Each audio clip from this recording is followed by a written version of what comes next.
भगवान श्री कृष्ण और संतों महापुरुषों जो शास्त्रों में कहा है कि जीवन में भक्ति बिगर मनुष्य जीवन पशु के समान लगता है। अगर आपके जीवन में कोई भक्ति नहीं है, कोई सत्कर्म नहीं है, तो ऐसा लगता है कि जीवन जी तो रहे हैं पर समझो कि पशु की तरह ही जीवन है। क्योंकि जीवन में भक्ति करना जीवन के लिए जरूरी है। अगर मनुष्य देह मिला है और आपने परमात्मा की भक्ति नहीं करी तो मनुष्य देह का क्या तात्पर्य? कुछ तात्पर्य नहीं है। वो 4 पांव वाले पशु थे तो आप 2 पांव वाले पशु हैं। आपको किसी जनेता ने जन्म दिया है, किसी पिता ने पाल के आपको बड़ा किया है, तो वो सब समाज के लिए कि पेड़ बनेगा तो छाया देगा। अब आप बड़े हुए, कुछ किया ही नहीं। तो परमात्मा कहते हैं, संतों कहते हैं कि बड़े भागे मानस तन पावा, सोर दुर्लभ सबो ग्रंथन गावा।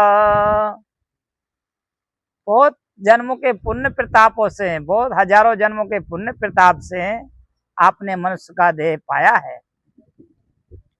और इस मनुष्य का देह पाने के बाद भी आपने कोई सत्कर्म नहीं किए, उज्जवल कर्म नहीं किए, उच्च कोटि के कर्म नहीं किए, कोई भक्ति नहीं किया, कोई दान पुण्य नहीं किया, कोई सेवा का कार्य नहीं किया, तो आपका जन्म तो कोई आने का कोई मतलब ही नहीं हुआ। तो जीवन में परमात्मा की भक्ति और सत्कर्म मनुष्य का कहते हैं कि कर्म योग, ध्यान योग, भक्ति योग, राजयोग। कहते हैं कि ये चारों योग जब आपके पास हैं तभी आप मनुष्य अवतार का अनुभव करेंगे, हम मनुष्य हैं।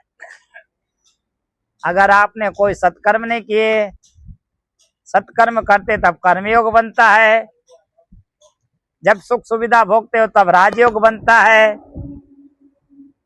जब परमात्मा की भक्ति करते हो भक्ति योग बनता है। वो जब परमात्मा का अंदर अंदर जब ध्यान चिंतन करते हो तब ध्यान योग बनता है। वो जब वेद शास्त्रों का चिंतन करोगे, गुरु महाराज की सेवा करोगे तो क्या बनेगा? ज्ञान योग। तो 5 योग मनुष्य जीवन में अति दुर्लभ हैं और अति अनिवार्य भी हैं। इसलिए ये 5 योग के लिए आप कोई भी महापुरुष की शरण में जाके उनका अभ्यास करो। अभ्यास करने के बाद आपका जीवन धन्यमय बन जाएगा। बोले श्री राधे श्याम भगवान की जय।